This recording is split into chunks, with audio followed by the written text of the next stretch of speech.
জয় শ্রীকৃষ্ণ। রাধে রাধে বন্ধুরা, নটি চাইল্ডহুড চ্যানেলে সবাইকে স্বাগত। বন্ধুরা, তোমরা সবাই কেমন আছো? আশা করছি গোপাল সোনার কৃপায় তোমরা সবাই খুব ভালো আছো। আমি আমার গোপাল সোনার কৃপায় বেশ ভালো আছি। বন্ধুরা, পুরীর জগন্নাথ ধামের সঙ্গে জড়িয়ে রয়েছে বহু রহস্য কাহিনী। অলৌকিকতায় ভরা পুরীর এই জগন্নাথ মন্দির। পুরীর মন্দির বিশ্ব প্রসিদ্ধ। বিদেশের যে কোনো প্রান্তে চলে যান না কেন, পুরীর জগন্নাথ মন্দিরের ব্যাপারে সবাই জানেন। পুরীর জগন্নাথ মন্দির দর্শনে ছুটে আসেন লক্ষ লক্ষ মানুষ। পুরীর জগন্নাথ মন্দিরের রথযাত্রাই জগৎ বিখ্যাত। দেশ বিদেশ থেকে মানুষ ছুটে আসেন এই পুরীর জগন্নাথ দেবের দর্শনের অভিলাষা নিয়ে। রথযাত্রার সময় পুরীতে থাকে উপচে পড়া ভিড়। বিশ্বাস, ভগবান শ্রীকৃষ্ণ জগন্নাথ অবতারে পুরীর এই মন্দিরে অধিষ্ঠান করেন। তার সঙ্গে শ্রীকৃষ্ণের বড় ভাই বলভদ্র এবং ছোট বোন সুভদ্রাও একই আসনে অধিষ্ঠান করেন। পুরীর জগন্নাথ মন্দিরে কোনো কিছু প্রার্থনা করলে সেটা পূরণ হবে বলেই ভক্তদের বিশ্বাস। 800 বছরের পুরনো এই জগন্নাথ মন্দিরে আজও এমন ঘটনা ঘটে চলেছে যার বৈজ্ঞানিক ভিত্তি খুঁজে পাওয়া দুষ্কর। পুরীর এই জগন্নাথ মন্দির ঘিরে অনেক অলৌকিক ঘটনা প্রচলিত রয়েছে বহুকাল ধরে, যা আজও মানুষকে বিস্মিত করে। এখনও অনেকের কাছেই অজানা এই মন্দিরের কিছু রহস্যজনক বিষয়। আসুন জেনে নেওয়া যাক জগন্নাথ মন্দিরের কিছু অবাক করা ঘটনা। প্রথম বিষয়টি হলো মহাপ্রসাদ তৈরি। পুরীর জগন্নাথ মন্দিরের রান্নাঘর বিশ্বের বৃহত্তম রান্নাঘর বলা হয়। জগন্নাথ মন্দিরে বহু বছর আগে যে পরিমাণ প্রসাদ বানানো হতো, আজও ঠিক তত পরিমাণ প্রসাদ বানানো হয়। তবে আজকের সময় মানুষের সংখ্যা বেড়েছে, ভক্তদের সংখ্যা বেড়েছে, কিন্তু তারপরেও এই মন্দিরের প্রসাদ কখনো শেষ হয় না, নাই বা কখনো কম পড়েছে। এই রান্নাঘরে জগন্নাথ দেবের জন্য মহাপ্রসাদ তৈরির প্রক্রিয়াও অবাক করা। মাটির তৈরি উনুনে কাঠের আঁচ দিয়ে একটি পাত্রের উপর আরেকটি পাত্র করে পরপর 7টি পাত্র বসিয়ে রান্না করা হয়। আজও এভাবে রান্না সম্পন্ন করা হয়। সবচেয়ে আশ্চর্যের বিষয় হলো, প্রথমে উপরের পাত্রে রান্না সেদ্ধ হয়, তারপর এক এক করে নিচের পাত্রগুলি রান্না হয়। উনুনের উপর যে পাত্রটি বসানো হয় সেটির রান্না সবশেষে সম্পন্ন হয়। নাম্বার 2, আপনি কি জানেন জগন্নাথ মন্দিরের ধ্বজা প্রত্যেক দিন পরিবর্তন করা হয়? আপনি হয়তো ভাবছেন এটা এমন আবার কি নতুন ব্যাপার। সম্পূর্ণ কথাটি শুনলে চমকে উঠবেন। মহাপ্রভু জগন্নাথ মন্দিরের উচ্চতা 214 ফুট, যেটি খুব উঁচু হয়। কিন্তু যখন এই ধ্বজাকে বদলানো হয়, মন্দিরে ওঠার সময় সেবায়িকরা কোনো প্রকার নিরাপত্তা ছাড়াই বা দড়ির সাহায্য ছাড়াই মন্দিরের শিখরে উঠে যান। জগন্নাথ দেবের নাম জোরে জোরে উচ্চারণ করতে করতে শিখরে উঠে যান। তাছাড়া মন্দিরের শিখরে যখন তারা পৌঁছান, তখন উল্টো হাতে উপরে উঠেন। উল্টো হাতে অর্থাৎ মন্দিরে ওঠার সময় তাদের মুখ মন্দিরের দিকে হয় না। ওঠার সময় কোনো দড়ি ব্যবহার করা হয় না। সেটি আজও এক রহস্য। আশ্চর্যের বিষয় হলো, যখন তারা মন্দিরের শিখরে উঠেন তখন উল্টো হাতেই কেন উপরে ওঠা হয়, এবং যারা উপরে উঠেন তারা কেন কোনো নিরাপত্তা ছাড়াই উপরে উঠেন? তাদের কেন কিছু হয় না? আজ পর্যন্ত ওঠার সময় কেউ কখনো নিচে পড়ে যাননি। মনে করা হয় যে এটি প্রভু শ্রী জগন্নাথ দেবের কৃপা। এই জন্য আজ পর্যন্ত কারোর সঙ্গে কোনো দুর্ঘটনাই ঘটেনি। মন্দিরে ধ্বজা নিয়ে আরও একটি কথা প্রচলিত আছে। মন্দিরে ধ্বজাকে যদি প্রতিদিন বদলানো না হয়, তাহলে মন্দির পরবর্তী 18 বছরের জন্য বন্ধ হয়ে যাবে। পুরীর জগন্নাথ মন্দিরটি প্রায় 45 তলা বাড়ির সমান উঁচু। সেই মন্দিরের একেবারে চূড়ায় একটি পতাকা লাগানো থাকে।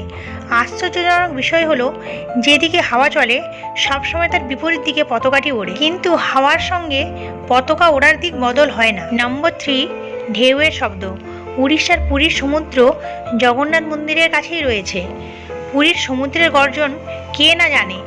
অনেক দূর পর্যন্ত সমুদ্রের এই গর্জন শোনা যায়, কিন্তু জগন্নাথ মন্দিরের ভেতর প্রবেশ করলে সমুদ্রের গর্জন, ঢেউয়ের কোনো শব্দ শোনা যায় না। কথিত আছে, দেবী সুভদ্রা চেয়েছিলেন মন্দিরের ভিতর নীরবতা বজায় থাকবে, তাই মন্দিরের ভেতর সমুদ্রের শব্দ শোনাই যায় না।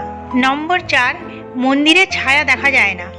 জগন্নাথ মন্দিরটি প্রায় 4 লক্ষ বর্গফুট এলাকা জুড়ে বিস্তৃত এবং 214 ফুট উঁচু হওয়া সত্ত্বেও সূর্যের আলোয় এর ছায়া আজ পর্যন্ত কেউ কোনোদিন দেখতে পায়নি।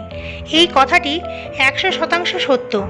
আজ পর্যন্ত কোনো দিনই বা কোনো সময় কোনো ভক্ত দেখতে পাননি। এমনকি সূর্য মধ্য গগনে থাকলেও এই মন্দিরের ছায়া নাকি অদৃশ্যই থাকে, যা সাধারণ বিজ্ঞানের সঙ্গে মেলে না।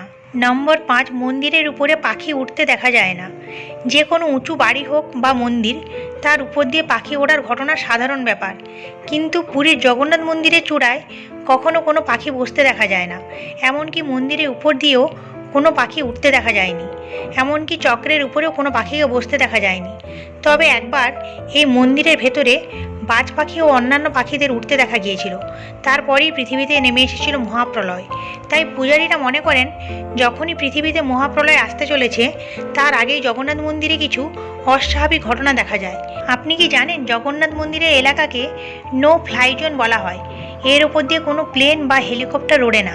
নম্বর 6, মূর্তি বদল। প্রতি 8, 12 ও 19 বছর অন্তর পুরীর মন্দিরের বিগ্রহ বদল হয়, অর্থাৎ পবিত্র নিম গাছের কাঠ দিয়ে জগন্নাথ দেব, বলভদ্র ও সুভদ্রার নবকলেবর করা হয়, আর পুরনো মূর্তি কৈলি বৈকুণ্ঠের কাছে পুঁতে দেওয়া হয়। আশ্চর্যজনক বিষয় হলো জগন্নাথ দেবের নবকলেবরের জন্য যে গাছটি নির্বাচিত করা হয় সেটি মন্দির কর্তৃপক্ষের নির্ধারিত এক কাঠুরে গোপনে 21 দিন ধরে কাটেন, কেউ জানতেও পারেন না। এছাড়া নবকলেবরের পর মূর্তি বদল করা হয় বিশেষ নিয়ম মেনে। প্রভু জগন্নাথ দেব, বলভদ্র ও সুভদ্রা দেবীর মূর্তি যেটি মন্দিরে পুজো করা হয় তার ভেতরে একটি জীবিত হৃৎপিণ্ড রয়েছে। মন্দিরের পূজারীরা এমনটাই মনে করেন। যখন মূর্তি বদলানো হয় তখন পুরনো মূর্তি থেকে হৃৎপিণ্ড বার করে নতুন মূর্তিতে স্থাপন করা হয়। চমকে দেওয়ার বিষয় হলো যে মূর্তি বদলের সময় জগন্নাথ মন্দিরের প্রবীণ পুরোহিতের চোখ বেঁধে হাতে দস্তানা পরিয়ে মূর্তি বদল করা হয়। সেই সময় গোটা শহরে বিদ্যুৎ সংযোগ বিচ্ছিন্ন করে দেওয়া হয় এবং মন্দিরের বাইরে কেন্দ্রীয় বাহিনী মোতায়েন করা হয়। কথিত আছে মূর্তি বদল করা কেউ যদি দেখে ফেলে তার খুব বড় ধরনের ক্ষতি হতে পারে, এমনকি চোখ নষ্ট হয়ে যেতে পারে। নম্বর 7, রত্নভাণ্ডার। রত্নভাণ্ডারে যে কটি কক্ষ আছে সবকটি কক্ষকে খোলা সম্ভব নয়, কারণ কিছু কিছু বৈজ্ঞানিকদের কথায় তারা রত্নভাণ্ডারে যত বেশি ভেতরের দিকে যাচ্ছিলেন তত বেশি ভয় হচ্ছিল। আরও কিছু রহস্যময় আওয়াজও কক্ষগুলির ভেতর থেকে শুনতে পাচ্ছিলেন, যেটি খুবই ভয়ানক ছিল। রত্নভাণ্ডারে আরও ভেতরে যাওয়ার সময় তারা সাপের আওয়াজ শুনতে পেতেন। কিছু মানুষ মনে করেন এই সাপগুলি রত্নভাণ্ডারের সম্পত্তিকে রক্ষা করছে। এই ঘটনাটি 2 থেকে 3 বছরের পুরনো। ঘটনাটি 2021 থেকে 2022-এর কথা। একদিন মন্দিরের রত্নভাণ্ডারের চাবি পূজারীরা ভুল করে হারিয়ে ফেলেন। সকল পূজারী দিনরাত এক করে ওই চাবি খুঁজতে শুরু করেন, কিন্তু অনেক চেষ্টার পরও ওই চাবি খুঁজে পাওয়া যায়নি। রত্নভাণ্ডারের চাবি খুঁজে না পাওয়ার কারণে জগন্নাথ মন্দিরের দরজা তাড়াতাড়ি বন্ধ করে দেওয়া হতো। এই সময় দেরাদুন থেকে আগত সীমা নামের একটি মেয়ে জগন্নাথ মহাপ্রভুর দর্শনের জন্য আসেন, কিন্তু চাবি হারিয়ে যাওয়ার কারণে মুখ্য দরজাকে শীঘ্রই বন্ধ করে দেওয়া হতো। এই কারণে সীমা প্রভুর দর্শন করতে পারেননি। সীমার কাছে 2টি পথ ছিল, হয় সে পরের দিন জগন্নাথ দেবের দর্শন করবে, নয়তো সকালে মায়ের কাছে চলে যাবে, যিনি হাসপাতালে ভর্তি রয়েছেন। তারপর সীমা মনস্থির করলো আজ যেভাবেই হোক সে প্রভুর দর্শন করেই যাবে। তারপর সে সেই দরজার সামনেই শুয়ে পড়ল। রাত তখন প্রায় 1টা নাগাদ। হঠাৎ সীমার মনে হলো যেন জগন্নাথ দেব তাকে মন্দিরের ভেতর থেকে ডাকছেন। তারপর সীমার ঘুম ভেঙে যায় এবং মন্দিরের দরজা আপনা আপনি খুলে যায়। সীমা ভেতরে ঢুকে এবং 3 ভগবানের দর্শন করার পর যখন নিচে তাকায় তখন একটি বাদামি রঙের খাম নিচে পড়ে থাকতে দেখে। তখন এই বাদামি রঙের খামটিকেও তোলে। তখন দেখে ওর মধ্যে একটি চাবি রয়েছে এবং সেই কাগজে লেখা ছিল রত্নভাণ্ডারের চাবি। তারপর সীমা সেই রত্নভাণ্ডারের কক্ষকে খুঁজে পায় এবং চাবির মাধ্যমে সেই রত্নভাণ্ডারের কক্ষকে খুলেও ফেলে। দেখতে পায় ওই কক্ষের ভেতরে সোনা, রূপো, হীরের মতো অনেক মূল্যবান বস্তু রয়েছে। এখন সীমা চাইলে সে সেখান থেকে কিছু মূল্যবান রত্ন নিয়ে তার মায়ের চিকিৎসা করাতে পারত, কিন্তু সে এমনটা করলো না। সে রত্নভাণ্ডারকে ওইভাবেই রেখে তার কক্ষকে চাবি দিয়ে বন্ধ করে সেই চাবিকে ওইভাবেই আবার রেখে দিল। তারপর সকালবেলা দেরাদুনে সে তার মায়ের কাছে চলে যায়। কাহিনীতে ঘটে এবার আশ্চর্যজনক ঘটনা। সীমার কাছে তার মায়ের চিকিৎসার জন্য পয়সা ছিল না, এই কারণে সে খুব চিন্তায় ছিল। কিন্তু সে যখন হাসপাতালে পৌঁছায় সে জানতে পারে এক অজানা ব্যক্তি এসে তার মায়ের সকল চিকিৎসার খরচ দিয়ে গেছে। এই অচেনা ব্যক্তি কে ছিল তা আজ পর্যন্ত কেউই জানেন না। এখন প্রশ্ন হলো, সত্যিই কি জগন্নাথ দেব সীমাকে সাহায্য করেছিলেন, নাকি এটি একজন ব্যক্তি ছিল যিনি সীমার মায়ের চিকিৎসার জন্য সমস্ত খরচ দিয়ে যান? এটি আজও এক রহস্য। আজও আপনি যদি জগন্নাথ মন্দিরে যান তাহলে লোকের মুখে মুখে এই কাহিনী আপনি নিশ্চয়ই শুনতে পারবেন। নম্বর 8, আপনি যদি জগন্নাথ মন্দিরে যাওয়ার কথা ভেবে থাকেন তাহলে এই কথাটি জেনে রাখা অত্যন্ত আবশ্যক। জগন্নাথ মন্দিরকে পৃথিবী লোকের বৈকুণ্ঠ মানা হয়, যার একবার দর্শনে মানুষের পুণ্য সঞ্চয় হয়। পৌরাণিক কাহিনী অনুসারে জগন্নাথ মন্দিরে জগন্নাথ দেবের দর্শন মাত্রই মানুষের পাপ ক্ষয় হয়ে যাচ্ছিল। আর তখন অসাধু ব্যক্তিরা এই কৌশলকে কাজে লাগিয়ে তারাও পাপমুক্ত হয়ে যেত। তখন যমরাজ বেশ চিন্তায় পড়ে যান এবং তিনি ভগবান জগন্নাথ দেবের শরণাপন্ন হন এবং বলেন, হে প্রভু, আপনি তো পাপমুক্তির সবচেয়ে সরল উপায় বলে দিলেন। অসাধু ব্যক্তিরা আপনার দর্শন মাত্রই পাপমুক্ত হয়ে যাচ্ছে। এই কারণে ওই অসাধু ব্যক্তিদের যমলোকে আর শাস্তি প্রদান করা যাচ্ছে না। তখন যমরাজের এই কথা শুনে জগন্নাথ দেব বলেন, আপনি জগন্নাথ মন্দিরের তৃতীয় সিঁড়িতে স্থান গ্রহণ করে নিন। এটি পরে যমশিলা নামে প্রসিদ্ধ হবে এবং অসাধু ভক্তগণ আমার দর্শন করার পর এই তৃতীয় সিঁড়িতে পা রাখবে, তখন তার সকল পুণ্য শূন্য হয়ে যাবে এবং তাকে যমলোকে যেতে হবে। সেখানকার সিঁড়িতে মোট 22টি ধাপ রয়েছে। নিচ থেকে শুরু তৃতীয় নম্বর সিঁড়িটি হলো যমশিলা। যমশিলাকে অন্যভাবে চেনার উপায় হলো এই শিলাটি কালো হয় বাকি সিঁড়িগুলির থেকে। এটি আপনি খুব সহজেই চিনতে পারবেন। আজকের মতো এখানেই শেষ করছি বন্ধুরা। নতুন ভিডিও নিয়ে আবার পরে দেখা হবে। যদি আমার এই ভিডিওটি তোমাদের ভালো লেগে থাকে তাহলে একটি লাইক দিয়ে আমার চ্যানেলটি সাবস্ক্রাইব করে দিও।